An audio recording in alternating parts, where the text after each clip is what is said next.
You are either infected or affected. This statement has been used to bring about the collective responsibility in every situation. This statement gives us an approach on today's discussion. Speaking to the youth in this generation, there are some things which you can pick quickly. It's either relationships, work, school, drugs, sex, and so on and so forth. These things all revolve in one thing that makes them harmful to us: addiction. Now, can a habit take full control of a person that he is left helpless? Can one break off from addiction? Welcome to The Identity. Now guys, welcome to the show. Thank you. From my far left is Austin Omanya. Hi. Hi. You good? I'm good. Welcome. Thank Next to him is Florence Onsando. Hi. Hi. You well? Very well. Welcome to the show. Thank Next to her is Samuel Mboya. Hi. Hello. You good? I'm fine. Nice to see you. Thanks.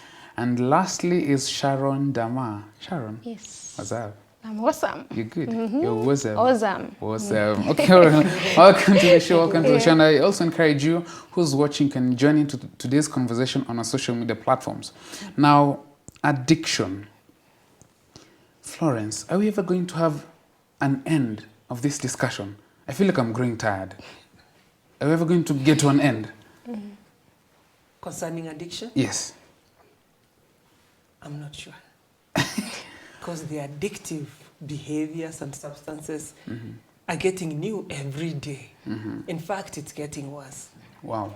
Either you shut up and join it, or you talk and you keep talking. So we are probably not going to close this discussion. So if you're growing weary, please realize we're here to talk about it for quite some time. So buckle up. Because as long as we have behavioral addiction, and I'd like to bring you, Austin, to bring about these addictions. As long as we're going to have these addictions, we still need somebody to talk about it. Now, Austin, is everyone subject to addiction, or there are people who are safe from addiction? Thank you. That's a beautiful question. Everyone is prone to addiction. Everyone is prone to addiction. No one is spared. So addiction is something that we live with, and it is something that we are witnessing like every day. Okay. Yes. Sam, can someone be addicted and not know? Yeah. How so? Okay. An addiction is more or less like an habit. It's something that you get so fond of doing it until it reaches a point that it's no longer something you consider wrong, but it becomes as a way of life. So it comes out from something abnormal to literally being normal. So sometimes the fact that it has turned to normal, people consider it something that is acceptable, yet it's literally something that they're struggling with. You know, what you're saying begs me to ask. I'll ask you, Florence, are there like kinds of addictions that probably we have not looked into, or other types of addictions, so to say? Are there types of addiction? There are many addictions. Wow. There are very many. Either behavior or substances. The substances are innumerable. Each day we get new substances that people are getting addicted to. Mixtures, synthetic, natural, name it. There are so many. And the behaviors keep coming up. For example, when I grew up, pornography was not known. But now it's the in thing, and it's justified. We have social media, which was not there. It's now the in thing. People are on their phones day and night. In fact, there's a game young people play. I hear it's called The Last Man Standing. Oh, okay. The last person to sleep. And so the addictive behaviors and substances are increasing every time. Yes. And Before they're here with us. before I bring you in, Sharon, let me ask you, George. So, I'm sorry, Sharon, I've put you in It's okay. but I'll be coming to you. Yeah. With the two major categories that Florence has said, that they are behavioral addictions and substance addiction. Could it be right to say that most of the times we have stood on high platforms to speak about substance addiction and not behavioral addiction? It is true. In fact, you could be amazed. When you talk about addiction, the first thing that will come in your mind is substance addiction. In fact, It is all about drugs and substance abuse. Yeah. But we have not checked into behavioral addiction, which is killing us every day. You hear about suicide. In fact, most suicides are behavioral addictions. They do not span from drinking or something Exactly. of the sort. It is true. I know many of friends of mine, and even the research has it that most people who are committing suicide, not all of them, in fact, like around 80% are simply behavioral addictions. So I think it will be safe to say, again, for the people who are doing research and so on and so forth, you can correct us in this, that somebody who's in substance abuse, or rather substance addiction, might take longer for us to see death befall him. But then somebody who's stuck in a behavioral addiction, like death can befall him so quickly because it's all about the mind. Exactly. Now, Sharon. Yes. Now I'm new. Yes. Are there some form of addictions which happen in a society that we don't take too seriously? Yeah, true. I remember, like, if someone was just asking me, what have you been addicted to?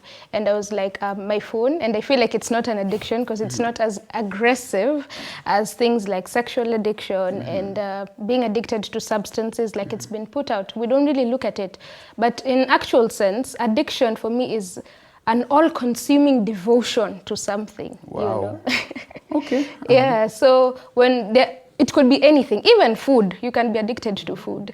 And How do you get addicted to food? when it becomes all-consuming for you, you know, you can't do without it. You eat too much and on the excessive. Yeah, nothing And there's else. also another addiction, which is called anorexia, where you eat and you throw up because you feel you are overweight. Others are addicted even to thinking. If you are not thinking, worried, then you are not okay. Wait. So thinking can be an addiction? Yes, I'm not thinking- addiction. But then somebody say, but then philosophers will say if you stop thinking, then you're not living. Actually, it's worrying. Oh, You- when you think and you get You're too worried. Yes, and when you are not worried, you're worried why you are not worried. Then the one which has really taken our country by storm is gambling. And we think it's okay.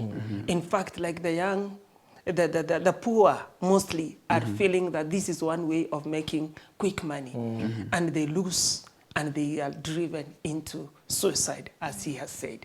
So the addictions are many, you can't name them all. Even work, which is a good thing. Work is a good thing. But the people who are addicted to work. So we can be addicted to good things, we can be addicted to bad things. Yeah. People are addicted even to spiritualism. Wait, I want to assume if addicted to a good thing, then that is good. Is it not? No. It's not. It's not. In this aspect, what happens is I can just get a little aspect from Genesis when we're looking at Rachel and Leah. There is a verse that says in Genesis 39 that when God saw that Leah was loved less, he considered that hate. It's not like Leah was not loved, but by the fact that he was loved less. Now, when something is good, mostly the only thing that brings out the addiction is loving something more. To the extent that it sends you away from the other kind of environment. Now, to this extent, you love doing something. Someone loves doing work, but he does that work at the expense of friends and family. He doesn't have time for family, doesn't have time for friends. He also doesn't have time for himself because he feels like I have work to do, I have deadlines to beat. So at times, with the moment it takes you away from the larger environment that you're supposed to be integrated in, then it's that point that it has eaten you up to that point that you cannot It's consider actually it. a compulsion to do something despite negative consequences. Okay. So Okay. anything good can still be harmful. Yes. And addiction per se, with that statement itself, that means it's harmful. If it's good and you're addicted, it's harmful. But then if it's good and you're not addicted, you have control over it, then that is healthy. Called temperance. That's temperance. Yes. Thank you. So the opposite of addiction is temperance, but then don't use it in school because you are probably going to fail. Now, I'd What like do you to... mean? Huh? What do you mean? The opposite of addiction is temperance. Yes. In this so context. what do you mean in school you will fail? I want to assume teachers will say the opposite of addiction is something else. But then if it's temperance, well, praise God that I have discovered something new. Now, I'd like to take this discussion on a personal level. I started off by saying if you're affected, you're infected. Yes. I'd like to start with you, Austin. Are you infected or affected?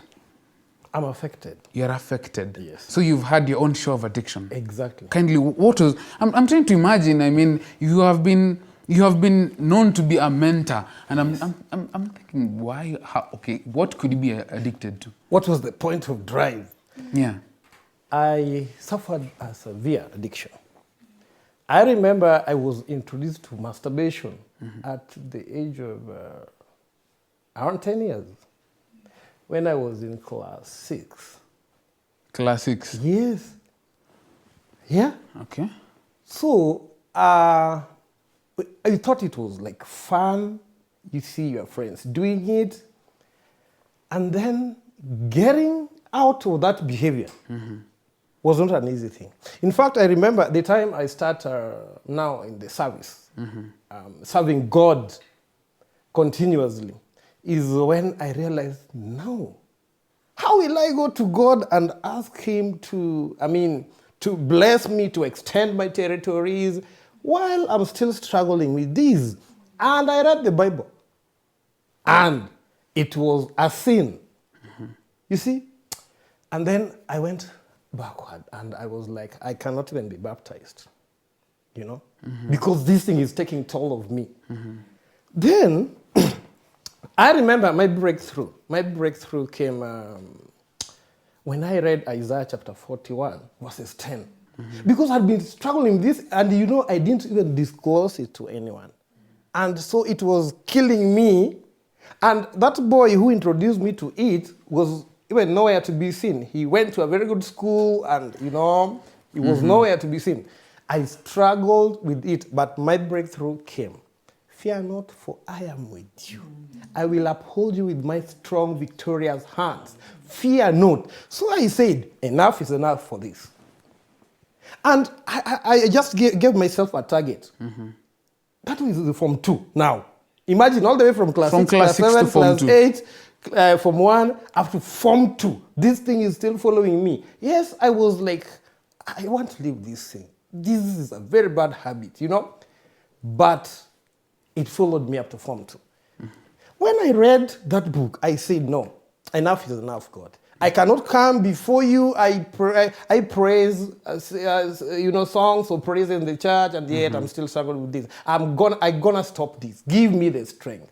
Do you know what? That week, and that is the trend. I nowadays I used to when I'm doing my counseling sessions, I tell you to buy a diary. So I took a notebook. Then every day, when I don't have that urge, when I don't do it, I give myself a bravo. Yes? Bravo for 1 week was a great achievement for me. Another week, then I said, wow, thank God. And that is how I stopped. And by the time I stopped the habit, my friend, I regained the strength. Because I remember I started the mentorship thing. I didn't know whether it was mentorship or what. When I was in Form 3 now. Yes? When I was elected the CU leader. The CU is Christian Union? Christian Union, okay. Yes. When I was elected the CU chairperson. So I got the strength, I got the stamina, and you see, there were also other young people who were also addicted to masturbation. And some of them came to me, yes, as their leader, so that we could pray about it. That is when I said, no, I have to get out and also empower other people. It worked for me. Yes, I didn't see a counselor, but it was because of God and that willpower. Okay. Florence, have you had your own share of addiction, or you have not gone down that road? I don't think I've had addictions, but in addictions, we have what we call predisposition. There are some people who are more prone to addiction than others. Oh, okay. It's in their genes. For example, when we talk about drugs, if you come from a family where your father, your uncle, or your grandparents were alcoholics and things like that, your chances of becoming an alcoholic once we start are higher than others. So we have what we call predisposition. And so two people can start drinking, but one goes down quickly and another one just remains a social drinker. What I tell young people is, you don't want to find out which category you belong to. So the best is not to start. Wow. Okay. Don't find out. Word for this evening. Yes. Don't yes. find out. Okay. Now, let me come to you, Sharon. Have you had your own share of addiction? Yes, I have. Yes, I have. I'd put it like this. Okay, so of phone addiction, and someone might look at it and say this is really small, but it can actually drive you to other things. And I'd like to probably give us a flip side of this entire story. You see, addiction is not the problem in itself. There's something behind that is causing it, that is actually making someone to be all consumed in alcohol, all consumed on their phone or something of the sort. So I was battling depression, and that is, so because of that depression, I really used to use my phone a lot, looking for, trying to get a self-image, maybe, WhatsApp and all these other social media kind of things. At the same time, I was really eating too much, And You were eating too much? I was. Okay, History. Okay. Do not look at it now. And things Okay.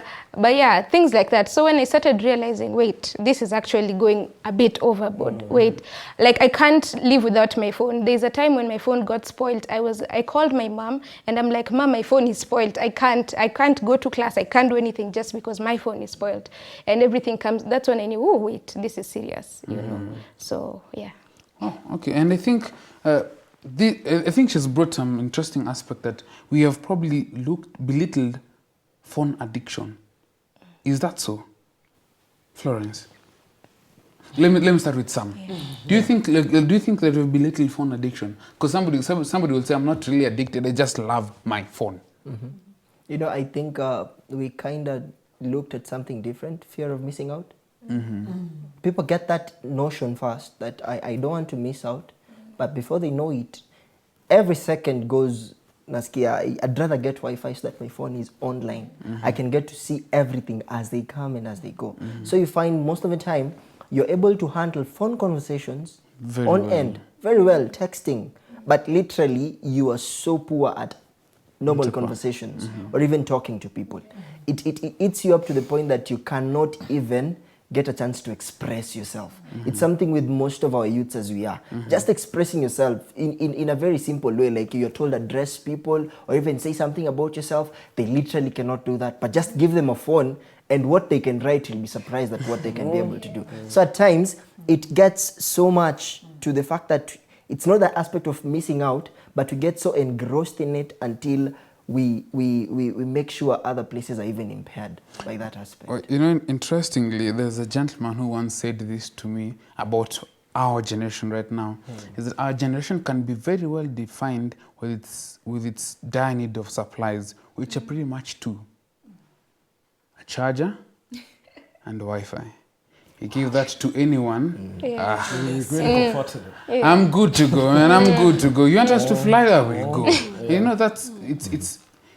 We can laugh about it, but that also represents an interesting phenomenon that we're supposed to look at it very carefully. Yes. I'd like us to take a new turn, and because she also brought about something that she was battling with depression, hence her leading into phone addiction. And I'd like to ask, could there be other things that are leading people to this kind of addiction? Kindly share. Yes, I think I would actually give the first action that comes in. It's because as Christians, you accept to work for Christ, as in your mind and your spirit has accepted to work for Christ, but your body never gets the memo. You get? What happens is you have received Christ from within, but there are certain aspects of your body that have not succumbed to accepting this aspect. So mostly people have the notion that by the fact that you're a Christian and you want to grow in Christ, you need to be this perfect kind of person. So even when these problems are eating you up, you're not open enough to talk because you're afraid like, see, you're a Christian. How does this even come to be part of yourself as it is? Now, that is one of the problems that we face. That people assume that we are perfect angels, perfect beings, that they can't affect us. So you keep on staying with what you have because you're afraid of the fact that people will be asking as a Christian, what is this? And then the other reason also, it's because we don't have what we call the parental kind of guidance and the connection that comes with it. You find we were so close to our parents when we were small, then when we get this adolescent stage, there's that detachment that goes so long that by the time parents try to recover it, when you're being a grown-up, they cannot. So what happens is there is that distance. You know, most of the time I ask someone like, can you just have a simple conversation with your father? And it's like, hey, me and my dad, it will be like, Talk hey, about what? how are you? What and How is the weather? We are good to go. How's Now, school? How's school? And that's it. fine. That's the end of story. So you're afraid that my parents don't even know me. And even when I try to find time with them, I can't get it. By the fact that we live in a millennial world, that parents think like gifts and probably money can sort the problem. Like I'm like, dad, you know I want to talk to you. Don't worry, I'll send you money tomorrow. Story ended. So mostly, even if I am struggling with something and I feel like I want to share it, I can't. Why? There is no that connection between us and the people we have trusted our lives most with. Wow, you know, I want us to take a break on that because clearly there's something that he has said about parenting, and I'd like us to take it to the second part. But then there's one thing that I'd like to pin and probably be a point for us to think about during the break is that you've talked about image. You know, there's that fear that you are a Christian, you are so and so, you are a. In fact, let me use this example. You are a pastor's son or daughter, or an elder's son or daughter, or you are the son or daughter to a prominent figure in the society. You are not prone to this. Or rather, since you have this image, you cannot share it out. If anything, that is one thing that is taking us downhill, and we are going to be sunk so deep to addiction. But then the discussion today is about breaking off addiction. We'll be discussing more about that and parents after the break.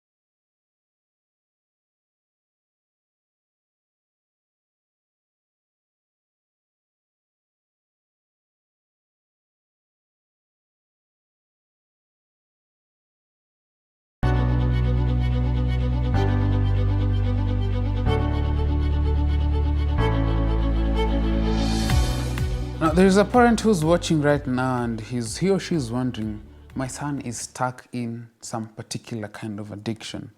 And you as a young person, you're watching and you know that you're stuck in a particular kind of addiction and you can't really come out of it, but you have come to acknowledgement that you are stuck in this. Now the question is, how do I get from here? During the break, Florence Onsando was sharing something and our director had the liberty to cut us off, but I'd like to bring you in and share it with us. What was that? I don't know whether to share first or to say how to cut it off. First share and then we'll cut it off. Yesterday I was talking to a young person. I like talking to young people. And this lady tells me of somebody on Facebook who had so eloquent and good postings about life. Then she just committed suicide. And she was saying, how could this lady commit suicide? We thought she had it all together. I was just adding on the word image. Many of us want to preserve image, but inwardly we are dying. And the sooner we come to a realization that we need to deal with those inward problems, the better it will be for everybody else. And so breaking addiction, one of the things is to realize that you have a problem. You must realize that there is a problem here. Number two, accept that on your own, you cannot sort out that issue. Because you have tried several times, like he said, and you have failed. 3 is then you invoke the higher power, who for us Christians is God, who says, without me, you can do nothing. And then he says, when we are in Christ, we become new creations. And then he says that he can give us power to overcome. Okay? So whatever the challenge is, it's an addiction, whatever the addiction is, realize that on your own you cannot do it. Number 3, accept that there is power in the blood of the Lamb. And with that power, there's nothing you cannot do. You see, some people try to comfort themselves thinking that without smoking, I cannot function. Okay? Because even in meetings, they start shaking. The effects of addictive behaviors and drugs, they start shaking. And so they have to walk out to smoke to stabilize their nerves and come in the meeting. So in their mind, they cannot work without it. And so they need to realize that they're actually using addictive thoughts to function. So it's not just substance addiction, even their thoughts in Their itself are an thoughts. addiction. Yes. So as she said, addiction is, you can get addicted because of problems that you have. Addiction also can create problems that you do not have. I want to give an example of, maybe I'm married. So maybe you are in a marriage relationship and it's strained. You start drinking. And then with time, you find you have broken, you have actually divorced. So your addiction, instead of helping your marriage, has actually created a problem because you have now gotten divorced. So we need to realize how bad addiction is, by the way.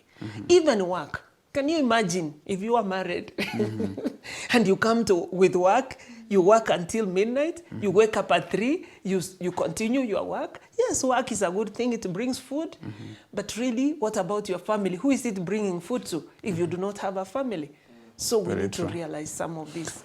So, and thank you for even giving us those steps of how you can actually break off. But then one thing we also have to acknowledge that is that it's a process. It won't be a one-day event, isn't it? It's a process that will take some time, but we have to be in that conscious awareness that, yes, I still want to get out of this. And I'd like to bring you, Austin. Is there a relationship between self-esteem and addiction? There's a big relationship. Wow. Can you say this esteem? Esteem is how you feel about yourself. Regarding How do you regard yourself? Do you carry yourself as a special person or as a downtrodden person? The other one was? Self-esteem and addiction. When you are addicted to something, you feel worthless, useless. And that is why most people will fear even coming to gatherings, even opening up to people for help, you know. So when you are addicted to either substance or behavioral, then your self-esteem goes down. Wow. But low self-esteem can lead you to those addictive behaviors. I want to talk about social media. Okay, please Many times, people live their dream life on social media, so to speak. I want to be in Dubai, so I will go and post near some Dubai signage somewhere and post on social media, I was in Dubai. Okay? And so this is because of low self-esteem. You want people to see that you are a high flyer. You want people to see that you are living well and things like that. So self-esteem, actually low self-esteem leads to addictive behaviors most times. Because even guys, young guys who are unable to speak to women, they go and take a few drugs so that they can be high and have that courage to talk to the opposite sex. And I also noticed one thing, that esteem is also in regard to what people say about us. But okay, for a very perfect example, I might be regarding myself so highly. I feel like definitely nikienda, if I go to this lady and probably pull my manifesto, she'll be like, yes, we are good to go. But I go and I get the shock of the day. She downtrods my self-esteem from level 10 to 1. And I'll be like, okay, so this is how it happens. then there is no need for me to go and try somewhere else because probably the other person might bring it to 20. Negative. So let me get solace in my own self. So at times, the people we interact with are also people that can influence our esteem as it is. Wow. Now, sometimes the esteem comes in that it's a place now you feel you're comfortable, but it's beyond other people. So you'll be like, if I text her, she replies so quickly. But if we talk, she does not respond. So what should I do? Keep on texting. So if I keep on, and you know, statistics had shown it only takes 21 days for you to change a behavior, to develop a behavior of something. So it's only 3 weeks, and you'll notice you're addicted into something, that you probably have a change of character. So at times, we also need to know the people who we're interacting with, because they have an influence on our esteem. Because at times, it's us to look at, what do people regard about myself? That's why people go and ask, hey, by the way, how do you think it will be when I do this? You ask your friends because you hold them in regard as concerns your esteem. So are the people you're interacting with pulling your esteem down and leading you to? Sindio? Because when someone has been turned down, be like, wow, so she turned me down. I'm depressed. Let me go and take alcohol. Or let me go and do something that's totally different because I feel appreciated. Do you remember there's a story someone gave that there was this guy who went to church. And now when he went to church and his phone rang, and the deacon was like, unapiga kelele kwa kanisa. Fanya hivi, endo ushike hiyo simu nje, then come back. So, you know, at that time, while this phone was ringing, he was depressed, and the call that came even made things even more depressing. So he decided to do what? To go to the bar. Now, when he went to the bar, he was given just a glass of nini. So while he was going to do that, kuna venye ikateguke kaanguka. Then the waitress came, wiped the floor, and was like, sorry, we are sorry, we'll refund you. And it was like, so I am getting even better reception in the bar than in church. This is my church from now henceforth. And he stayed there, became addicted, and that's how he got detached from the aspect as it is. And so, thank you for, okay, kindly finish up on your point. I'm winding up. That's what I'm saying, that at times, the people we interact with or how we also relate with people depend on whether we are going to build someone's esteem or also bring it down and lead them to that line of addiction. So it depends on where you get your pull from. Your self-worth from. Your self-worth. So you should be cautious about that. Because if you depend, you see, that's why young people are on social media so much. Because the number of likes I get on my post make me feel I am worthy. Appreciated. People are watching my post. And that's why people like, I don't know whether to mention names, Vera Sindika can post the way they want so that they can attract as many people to their site as possible. So, but when we know where our worth comes from, then really, when we are on the right track, it doesn't matter so much what others say. Amazing. Now, a lot has been said about self-worth, and it's something that we're supposed to actually look into it, because in honor that it has a close relationship between, it has a close relationship with addiction. Now, during the break, I alluded to the fact that you're going to talk about to our parents. Now, I'd like to ask you a question, Sharon. Yeah. Are there things that parents do that lead us to addiction? Yes. So they are? Yeah. Okay. If it's not a very good parent-child relationship, then definitely. The Bible says parents also do not provoke your children to anger, you know. And sometimes if your parent, like he mentioned, they're absentee parents, and you feel like, you have your own problems. If you only had that outlet, that person to share with, it would have been a lot easier for you. Some parents also don't really affirm their children as much. You know, like, you know, you're worthless. And their parents would really say this. If I could say it in Swahili, I know it would sound a lot worse. But their parents who had done any small thing you're not able to do properly, your parent is always on you. So you grow up with this mentality of, I'm always wrong, I'm always here. So if you find something that makes you feel good, like if it's fashion, if it's your likes on social media, if it's your alcohol, then you'll definitely run to that thing because there was a gap in that parenting. And also something to add on it is that I think sometimes our parents overreact. Because that also becomes like, okay, now if you're going to overreact on this, then I think I'll better yet just do it. Because, you know, sometimes, because if you think about it in an African setup, if a parent would see you walking with, let me take myself as an example. Now, I have seen you walking with some boy, and some boy is an addict. I don't like, you know, and I'm like, yo, Dad, we're just talking about church meetings and stuff. And eventually, since your parent is going to be pushing this envelope on you, you'll be like, okay, fine, you know what? Since you have this notion about me, well, why not? So I think that can be also a message to our parents that... But there's Okay. something here. I thank God being a teacher by profession. Okay. I've sometimes I even cry with these students, you know. Do you know the words that you speak to your child can break or make that child? I've handled several cases of my parent told me this, my parent told me this. Apparently, when I started teaching in primary. And I love those young kids. Then the child comes and tells you, teacher, you know what? Mom called me Punda. Punda is a donkey. And I'm just wondering if I ever tell, you know? So, by the way, we came from some societies whereby an abuse was... Yes, we were called names. Ngombe, you know? You are sleeping there, you don't come back with good grades, your father will look at you like, you know, there is a cow sleeping, you know? Or something like that. So parents are the role models.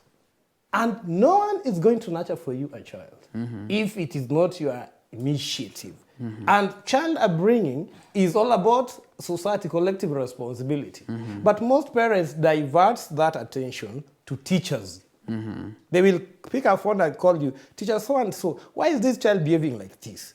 They have left for you all the responsibility because they are missing parents. So if you want your child not to smoke in the future, and yet you are the one who is, the cigarettes are there, the alcohol is in the fridge, what are you teaching this child? The child will peep there, open the fridge, take a bit of that wine or alcohol, and then adjust with water.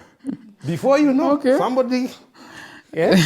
And I think that also goes to, because even as young guys, we should also be careful with people. I think there's something that I also wanted to add. Can you At briefly? times, our parents don't overreact, but at times they have our interests at heart.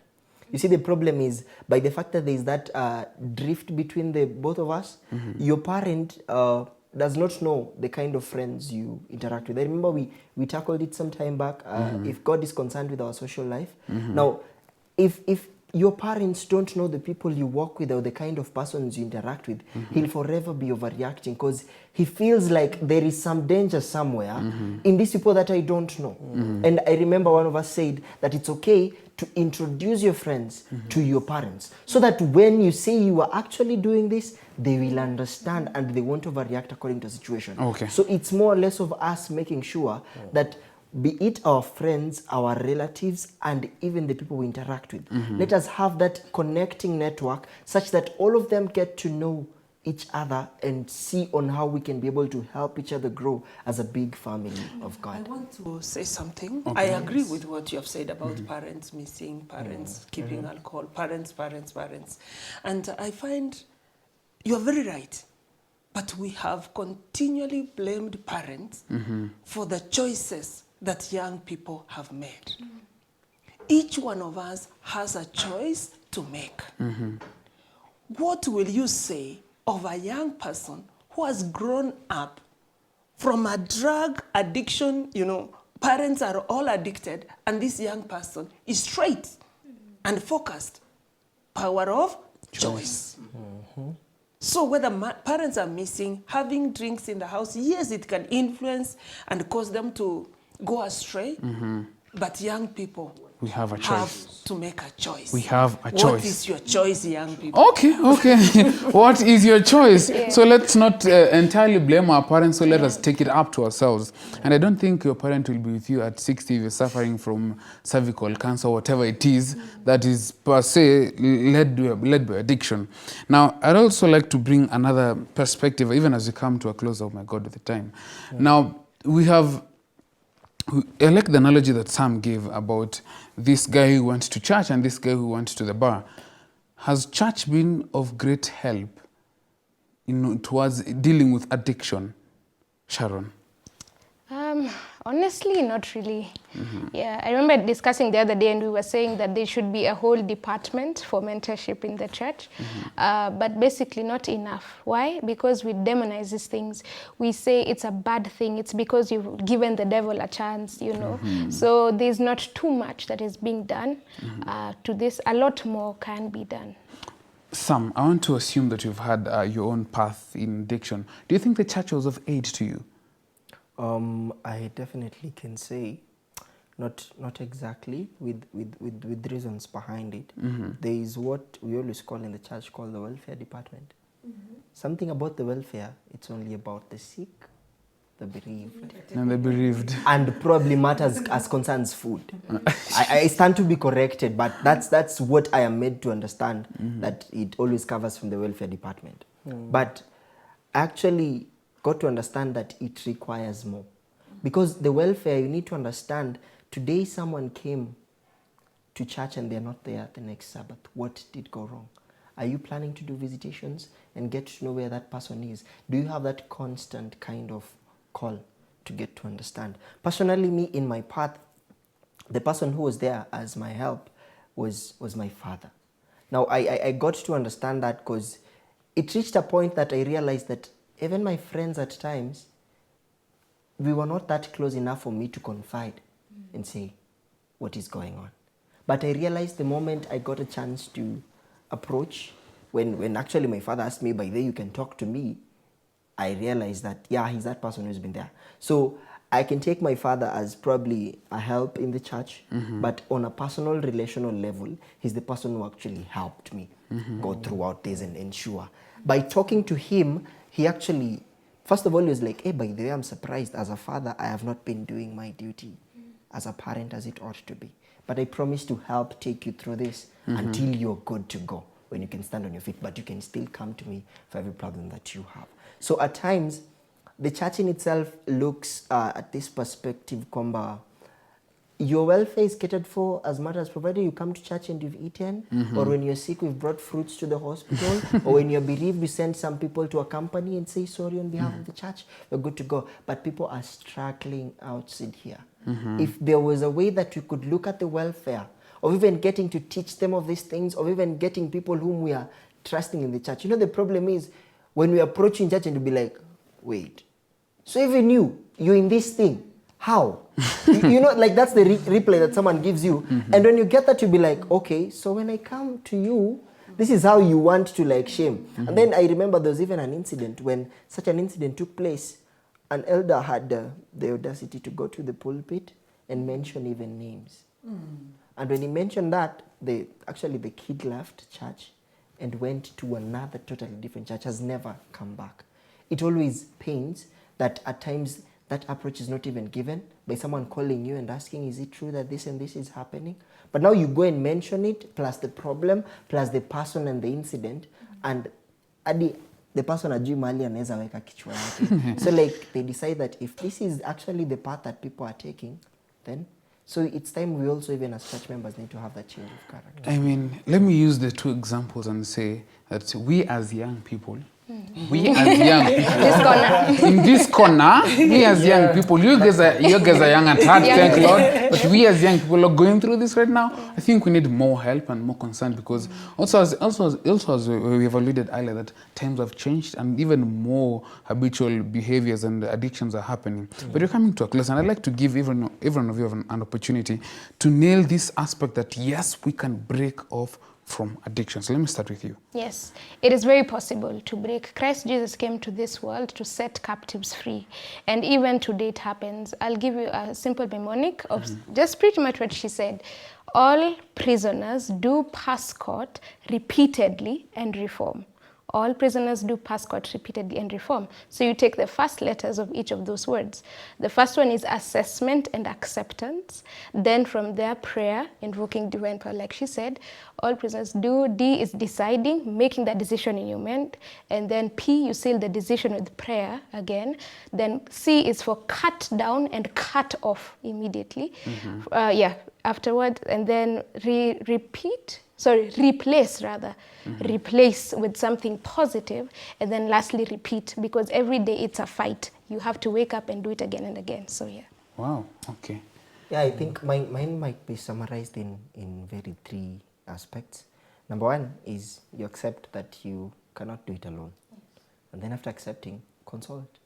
Find someone you can confide in, to talk to help you through it.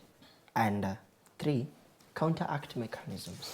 Like, notice that there was a reason as to why you came to this, because you were doing something. So decide to like take it reverse. Like, if I do something different, will the result or the outcome be totally different? And after you've done that, then keep on repeating, consulting, accepting, and counteracting each and every time, and you will see it work.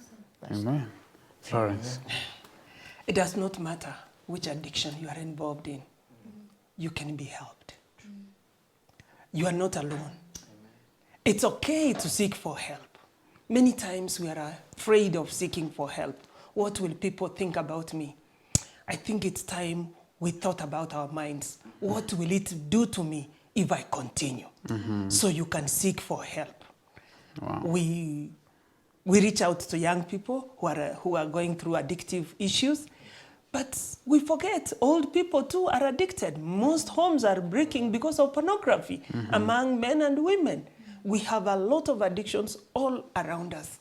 And the sooner we seek for help, the better it is. And in Christ, we have the best help that we can get. Thank you so much. Amen. Yeah. Austin. Hey, that was so wonderful. I don't even know what to say. I think I have a text here. 1 Corinthians 10, 13. No temptation has overtaken you that is not common to man. God is faithful, and he will not let you be tempted beyond your ability. But with the temptation, he will also provide the way to escape. Underline, he will also provide the way to escape. I believe any sort of addiction, be it behavioral, substance, it is possible. Somebody can break from any But addiction. the best you can do is to prevent. Because breaking is so hard. It is very But painful. if you prevent, then you are in a safe ground. Wow. Wow, we have come to the close of this show. We are breaking off the identity. No, you're cutting. But anyway, we are hoping that this show has gone a long way to help you be informed on how we can break off from addiction. Now, we have all had this notion that my father, my grandfather did all these things and he still lived to 80 and 90 or even 100. But then there's one interesting statement that I've been able to learn from all this discussion, that the duration of how long somebody has been stuck to something does not qualify your choice of addiction. It doesn't. If anything, it's a reason for you to actually be scared about it, because the quality of life that that person is living might not be your share. If anything, as they said, pray, seek for help. Yes, we can break off from addiction. Thank you for being on Identity. Until next time, stay safe, stay blessed.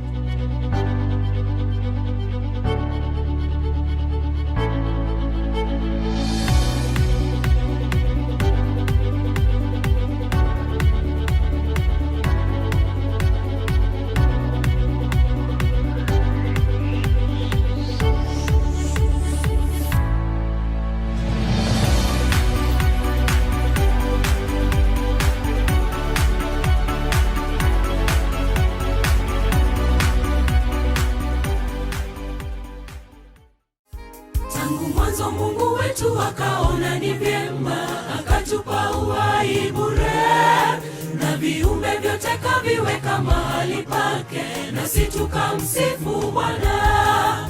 Tangu mwanzo Mungu wetu akaona ni vyema, akatupa uhai bure, na viumbe vyote kaviweka mahali pake, nasi tukamsifu Bwana. Lakini inazuba hata inashangaa na yaliyomo duniani, nashangaa, sitakata tamaa, nazidi kumwimbia Bwana.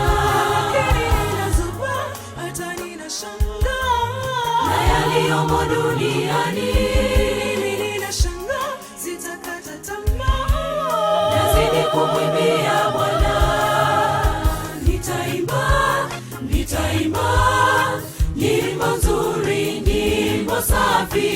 nitaimba, nitaimba nyimbo tamu kwa Bwana. Nitaimba, nitaimba nyimbo nzuri, nyimbo safi. Nitaimba, nitaimba nyimbo tamu kwa Bwana.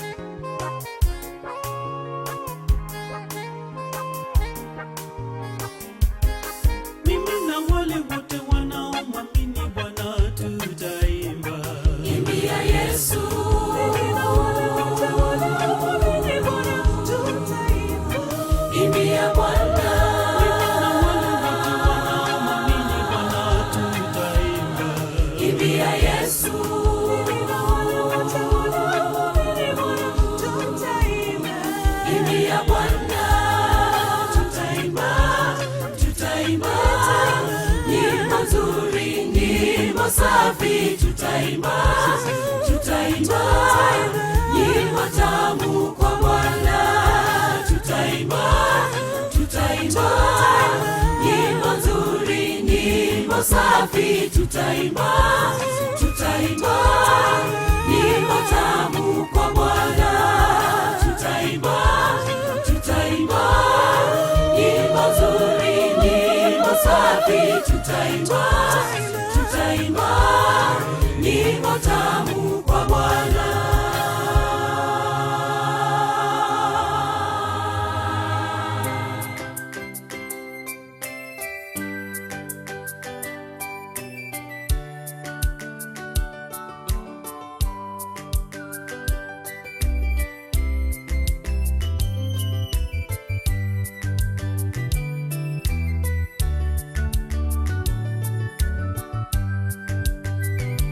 Mtu asiye haki haoni aibu kamwe, yeye hutenda uovu kuiridhisha nafsi yake, bali mwenye Roho wa Mungu hudumu kutenda wema, kamwe uovu ndani yake hautaonekana. Mtu asiye haki haoni aibu kamwe, yeye hutenda uovu kuiridhisha nafsi yake, bali mwenye Roho wa Mungu hudumu kutenda wema, kamwe uovu ndani yake hautaonekana.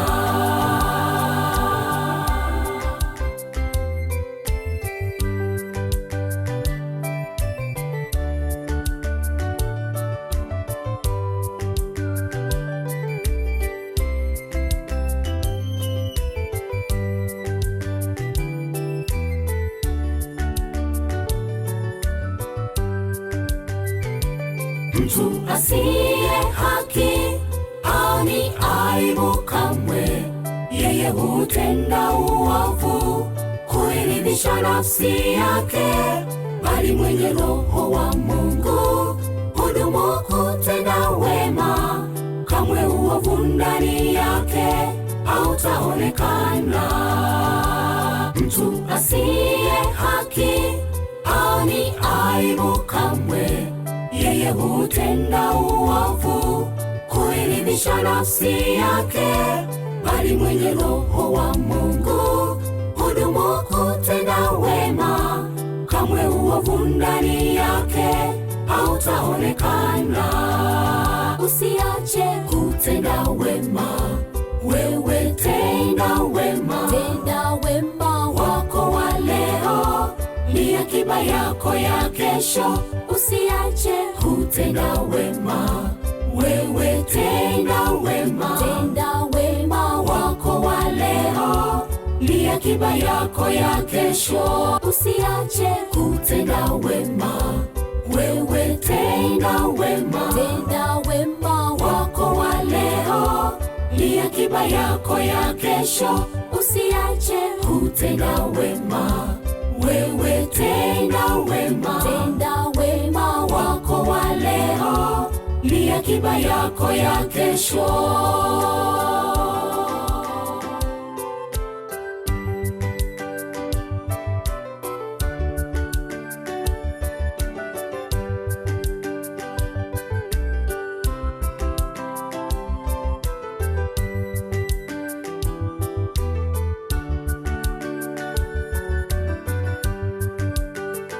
Usiache kutenda wema, wewe